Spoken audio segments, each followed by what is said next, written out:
अभी मैं बैठे बैठे ये सोच रहा था कि दुनिया की तारीख की सबसे बड़ी अनसोल्ड मिस्ट्री कौन सी हो सकती है।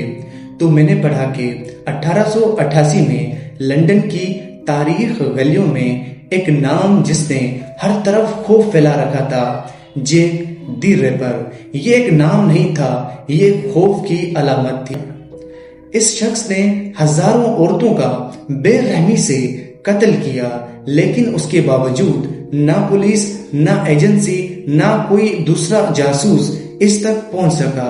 इसका नाम भी असल में क्या था वो भी मालूम। सैकड़ों मुश्तबा अफराद को गिरफ्तार किया गया, हजारों की तादाद में इंक्वायरीज की गई, लाखों की तादाद के सफात पर यह केसेस बनाए गए, लेकिन उसका नाम आज तक जाहिर ना हो सका। वो कौन था जिसने बेरहमी से औरतों का कत्ल किया? क्या वो डॉक्टर था, या कोई साइंटिस्ट, या अमीर शख्स, या एक आम आदमी था?